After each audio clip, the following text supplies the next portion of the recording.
Salut peuple de Dieu, de partout là où vous êtes.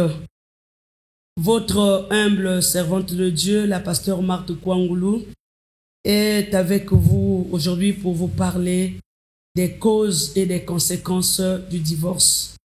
Le divorce a ses causes et ses conséquences dans la vie d'un couple. C'est pourquoi c'est très important qu'en tant que chrétiens, que nous connaissons les causes et les conséquences. C'est à cela, avant de commencer, donc, nous allons lire la parole de Dieu dans Matthieu, le chapitre 19, le verset 6, et nous allons lire aussi le verset 9. Lisons au nom du Seigneur. Matthieu 19, le verset 6. Ainsi, ils ne sont plus deux, mais ils sont une seule chair. Que l'homme donc ne sépare pas ce que Dieu a uni. Nous allons lire aussi le verset 9. Mais je vous dis que celui qui repudie sa femme, sauf pour infidélité, et qu'il en épouse une autre, commet un adultère. Mais bien aimés, le mariage, c'est une institution divine. C'est quelque chose que Dieu a institué. Et vous savez, avec Dieu, ce que lui, il a uni, son amour avec l'homme, le péché est rentré dans l'homme, le péché a séparé Dieu d'avec l'homme, mais lui, il n'a pas supporté cette séparation-là.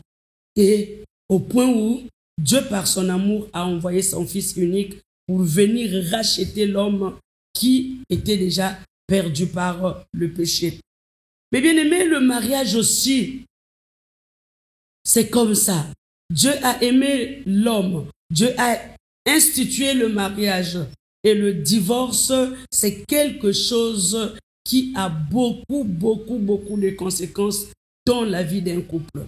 Mais avant tout, nous allons écouter les causes du divorce. Quelles sont les causes du divorce? Mais bien aimé, il y a beaucoup de causes. Mais la Bible nous parle d'une cause. Il souligne plus de l'infidélité. L'infidélité, la tromperie est l'une des principales causes de divorce, car elle brise la confiance dans le couple. Un couple, là où il y a l'infidélité, ça brise le cœur, ça brise le couple. Quand il y a l'infidélité, mes bien-aimés, c'est difficile. Il y a l'infidélité, quand on parle de l'infidélité, il y a beaucoup de choses qui peuvent apporter à l'infidélité. L'infidélité dans beaucoup de sens. Généralement, on voit quand l'homme trompe sa femme, mais parfois, la femme peut supporter. Il peut arriver que la femme aujourd'hui arrive, il trouve son mari avec une femme. Bon, elle se dit, bon, écoutez, je peux pardonner, ça peut passer. Mais l'homme, trouver sa femme avec un autre homme, je vous assure que c'est difficile. J'ai essayé de prendre les causes. J'en ai cité je vais citer à peu près 10. Ce qui va donner à chacun de connaître, de comprendre que ça aussi, ça peut être la cause du divorce. Je viens de parler de l'infidélité. Il y a aussi les problèmes de finances. Les problèmes financiers dans un couple amènent à beaucoup de tentations, amènent à beaucoup les tensions liées à l'argent. Mais bien aimé, les tensions liées à l'argent, dette, gestion du budget, différence de revenus peuvent créer des conflits importants. Aujourd'hui, il y a des couples là où il manque l'harmonie parce que, au point de vue de la gestion du budget dans la maison, ça pose problème. Il y a les dames, pour les dames, certaines femmes, que les dépenses dans la maison ne doivent faire que par l'homme, pas par une femme. Or, si vous vous aimez, comme le Seigneur l'a dit, vous devenez un, comme nous l'avons donné dans le texte. Si vous êtes un, ce qui revient à dire que Ce que j'ai, c'est pour mon mari. Ce que mon mari a, c'est pour moi. Le reste est la gestion. La gestion devient une gestion commune. Une gestion unique. Et j'ai cité même les dettes. Tu trouveras une femme qui va faire par exemple le resto. Il prend l'argent. Il gère l'argent que son mari ne connaît pas. Et parfois, c'est quand ça brûle là-bas que le mari est informé que la femme s'est endettée, par exemple, de tant de millions. Et ça aussi, ça peut causer des conflits qui peuvent pousser les tensions qui peuvent amener au divorce. Tu trouveras une femme qui achète une parcelle. Elle construit même et le mari n'est pas informé. Et tout ça, ça peut entraîner à des tensions dans un couple qui peuvent entraîner des divorces, qui peuvent entraîner vraiment des divorces. Mais bien aimé, ça c'est la deuxième cause. La troisième cause, quand un couple, le manque de communication, quand un couple ne se communique pas, une mauvaise communication peut entraîner des malentendus, des frustrations et des éloignements actifs. Quand un couple ne communique pas, c'est là où c'est grave. Quand monsieur et dame, chacun est dans son coin, ça communique pas, ça cause pas. Vous pouvez passer des moments, des jours, et parfois madame a constaté quelque chose. Elle n'a pas le courage de parler avec son mari. Et parfois le mari n'a pas le temps d'écouter sa femme. Il y a des hommes aujourd'hui, ils n'ont pas le temps de discuter avec sa femme. Ils n'ont pas le temps de passer de discuter les projets de leur maison avec leur épouse. Ils n'ont pas le temps de communiquer. C'est-à-dire qu'il n'y a pas de communication. Il n'y a pas de communication. Et rester sans communication dans un couple, je pense que vraiment c'est parmi les causes qui peuvent entraîner les divorces. Parce que chacun là où elle est, où il est, il peut penser autre chose. Et surtout aujourd'hui avec notre manière de vivre, même ce qu'on n'a pas vu, on vient dire qu'on a vu. Mais on peut venir te dire par exemple, non mais madame, on a trouvé ton mari qui était là-bas en train de rentrer dans un hôtel avec une autre femme. Mais si vous n'avez pas de communication, ça va entraîner le divorce. Or si vous communiquez facilement, quand monsieur viendra, madame peut poser la question, écoute, tiens, on m'a dit que tu étais à l'hôtel, comme ça, et monsieur peut se justifier. Parfois, c'était peut-être avec les collègues de service. Peut-être c'était une réunion de travail qu'on a choisi à l'hôtel. Mais s'il n'y a pas la communication, c'est vraiment difficile. S'il n'y a pas la communication, c'est vraiment difficile, vraiment, vraiment difficile. Mais bien aimé dans le Seigneur. Il y a aussi la quatrième cause, l'incompatibilité de caractère. Avec le temps, certaines personnes réalisent qu'elles n'ont pas les mêmes valeurs, objectifs ou modes de vie. Incompatibilité de caractère. C'est-à-dire que vous pouvez être là. Chacun a sa manière de regarder la vie. Chacun a sa manière de vivre. Et plus il n'y a pas de communication, plus il y a incompatibilité. Incompatibilité d'humeur et de mode de vie. Vous savez, aujourd'hui, ici, par exemple, chez nous, dans notre pays, il y a les mariages où parfois, bon, c'est les parents. Dans l'ancien temps, c'était comme ça. Avant d'épouser une femme, les parents vont d'abord contacter cette famille-là, regarder quel est l'état de la famille, comment, quel est leur mode de vie. Est-ce que c'est une famille des soulards? Est-ce que c'est une famille des chanvreurs? Est-ce que c'est une famille ou une famille chrétienne? Est-ce que c'est une famille où après le mariage, notre enfant ou bien notre fille ou bien notre garçon sera heureux? Et tout ça, cette base-là faisait que les couples vivent bien parce que ils savaient de part et d'autre le modèle de vie de tout un chacun. Et en ce moment-là, quand ils se mettaient ensemble, chacun pouvait respecter l'autre selon la valeur qu'il a reçue de sa famille. Mais aujourd'hui, ce n'est plus le cas. Aujourd'hui, ce n'est plus le cas. Mais bien aimé, il y a la cinquième cause que j'ai citée, donc violence conjugale. Il y a des violences conjugales. Les violences physiques, psychologiques ou verbales poussent souvent à la séparation. Les violences conjugales. Il y a des hommes qui ne font que battre leurs femmes. La violence. Il y a des hommes qui ne font que tabasser leurs femmes. Il y a des hommes qui pensent même que le lit est un terrain de ring.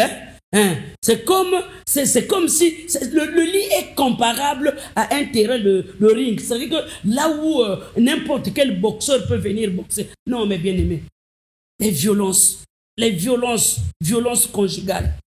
Il y a certaines violences, parfois ce n'est pas seulement taper, même la manière de parler. Il y a des réponses quand quelqu'un ou la femme donne une réponse à son mari. Franchement, tu te dis, mais je suis où? Est-ce que c'est vraiment la femme que j'ai épousée? Est-ce que c'est vraiment elle? Est-ce que ce n'est pas elle? Est-ce qu'elle a changé? Les violences. Mais il y a des hommes aussi qui pensent que la femme est une chose. Et quand il veut, il peut manipuler comme il veut. Mais bien aimé, le lit, c'est quelque chose de bien. C'est quelque chose de bien. Mais quand les violences traversent jusqu'au lit, c'est grave. Et je l'ai toujours dit, quand j'entretiens les femmes, quand j'entretiens les mariés, je les ai toujours dit, les rapports sexuels se préparent la journée. On ne prépare pas les rapports sexuels la nuit. Si tu viens directement la nuit pour les rapports sexuels, tu vas échouer. Pour un couple, les rapports sexuels se préparent la journée. C'est-à-dire que tu es au boulot, tu appelles ta femme. Chérie, comment tu vas? Non, ça va. Ah non, c'était juste écouter. Je t'aime, je t'aime. Ah, la femme est déjà préparée psychologiquement, moralement. Elle sait que, tel que s'avance, la nuit sera vraiment une nuit paisible. Mais il y a des violences terribles. Il y a des hommes qui font souffrir des femmes. Je me rappelle, j'avais entretenu un couple. Le monsieur, la femme est venue me voir au bureau. Elle me dit, maman, je préfère demander le divorce. J'ai posé la question de savoir, mais qu'est-ce qui se passe? Il dit, maman, mon mari, c'est un monsieur très, très violent. Je dis, comment? Il dit, maman, il y a une loi dans notre couple. Quand mon mari quitte le boulot, il doit obligatoirement venir me trouver dans la chambre nue. Même si je suis en train de préparer et qu'il est rentré, je dois obligatoirement abandonner la marmite, aller dans la chambre, enlever les habits. Il doit venir me trouver nu. Et s'il arrive, il rentre, je ne suis pas nu, c'est vraiment, vraiment difficile pour moi. Il me tape comme si j'étais un enfant. Et là, je suis fatigué, je n'arrive plus. Voyez un peu, c'est pas facile. C'est pas vraiment facile, la violence conjugale. Ce n'est pas vraiment facile. Ce n'est pas vraiment facile, mes bien-aimés. Ce n'est pas vraiment facile. Et il y a aussi la sixième cause que j'ai citée, l'alcoolisme. L'alcoolisme, bon, je peux dire addiction, l'alcoolisme, la toxicomanie ou d'autres dépendances peuvent déstabiliser le couple. Mais bien aimé, il y a des hommes insupportables. Ils boivent comme il n'y en a pas. Il rentre, il est sous. Et non seulement qu'il est sous, et au lit, il vomit. Au lit, il ne laisse pas le temps à l'autre. Surtout, surtout quand, dans un couple comme ça, surtout quand il y a quelqu'un qui ne prend pas l'alcool. Supporter les odeurs, ce n'est pas vraiment facile. Si c'est monsieur qui prend l'alcool, madame ne prend pas l'alcool, supporter les odeurs de l'alcool, je vous assure que ce n'est pas facile. Il y a aussi les hommes qui prennent les drogues. Ils prennent la drogue. Mais quand tu arrives à la maison, et la tension de la drogue, et la tension de tout, oh, surtout ici en Afrique, tel que nous sommes, avec le soleil qui frappe fort ces derniers jours. Maintenant, tu imagines un monsieur comme ça, avec l'alcool, avec les drogues, avec tout ça, ça pousse à une femme, parfois, de ne pas supporter. Et je ne dis pas que c'est seulement les hommes qui sont qui prennent l'alcool. Non, il y a aussi les femmes qui prennent l'alcool comme si rien n'était. Une femme qui peut te prendre autant de casiers, autant de bière. Et quand elle rentre, elle n'arrive même plus à se contrôler. Parfois, c'est tombé. Parfois, c'est... Et puis, bon, parfois, c'est dans la rue qu'on vient te dire, bon, viens prendre, il y a ton épouse qui est là en train de tutuber. Non, viens prendre, il y a ta femme qui est là, il y a ton mari qui est là, couché dans le caniveau. Voyez-vous un peu ce que ça fait? Et tout ça, ça peut être les causes aussi des divorces. Il y a aussi, 7e moment, problème d'intimité. Un manque d'affection ou des relations sexuelles peuvent mener à une insatisfaction et à une rupture. Un manque, j'insiste, un manque d'affection ou de relations sexuelles peuvent mener à une insatisfaction et à une rupture. La femme veut être aimée. Dans le couple, chacun de nous veut sentir sa place. C'est-à-dire que l'homme veut voir sa femme le chérir à tout moment. Et madame aussi veut à ce que son mari puisse l'aimer. Et quand cela manque, ça peut traîner, ça peut entraîner la rupture de beaucoup de choses. Et surtout quand il y a un problème au lit, manque des rapports sexuels. Aujourd'hui, il y a des hommes qui prennent tout le temps au boulot. Ils dépensent son énergie au boulot. Et quand il arrive à la maison, il devient fatigué. Quand madame touche, non, ne me touche pas, je suis fatigué. Eh bien, tu sais que je travaille beaucoup. Tu sais que je suis fatigué. Tu sais que aujourd'hui, tu es fatigué. Demain, tu es fatigué. Après-demain, tu es fatigué. Écoutez. Mais ça porte la rupture. Et c'est là où parfois, ça entraîne l'infidélité. C'est de même. La femme aussi, parfois, est capricieuse comme ça. Une femme qui travaille toute la journée dans la cuisine, elle est là, elle touche ici, elle touche gauche. Et la nuit, elle devient fatiguée. Et il y a aussi des femmes qui tombent malades que la nuit. La nuit, elle devient malade. Quand tu touches, ah, moi je suis malade. Quand tu fais comme ça, ah, moi je suis malade. Elle est malade la nuit. La journée, elle n'est plus malade. Ça pousse l'homme à aller trouver là où elle peut trouver mieux. Là où il peut trouver mieux. Là où il peut trouver mieux. Et ça aussi, mes bien-aimés, c'est des choses. C'est des causes des divorces. La 8e cause, j'ai cité l'interférence familiale. L'interférence familiale. C'est-à-dire que des conflits avec la belle famille ou des pressions extérieures peuvent affaiblir le couple. Il y a des belles familles terribles. Des belles familles difficiles. Là où tu te dis, mais qu'est-ce qui m'a poussé d'aller même prendre en mariage ce monsieur-là? Là où la belle famille veut tout gérer dans le couple. Là où la femme n'a pas de parole. Là où la femme n'a rien à dire. Tu trouveras des foyers où on pense que, bon, la femme dans une maison, donc c'est-à-dire que la femme, même si elle travaille, elle n'a pas le pouvoir, elle n'a rien. Donc tout ce qui est de la maison, il n'y a que l'homme qui donne. Mais non, mais une femme qui travaille, elle peut organiser sa maison, elle peut acheter ci, elle peut acheter là. Et parfois il y a des hommes, ils travaillent, mais ils n'ont pas le temps pour faire les magasins. Il n'a pas le temps pour faire les boutiques, pour acheter et embellir la maison. Ou équiper la maison. Mais c'est madame qui le fait. Mais quand la belle famille arrive, pour cette femme-là, non. Pour eux, Tous c'est leurs frères, madame n'a rien. Et au point où nous voyons ces derniers temps, surtout peut-être chez nous en Afrique, quand l'homme meurt, on chasse madame, on ravit tout, parce que pour eux, la femme n'est rien. Et ça aussi, ça affaiblit les couples.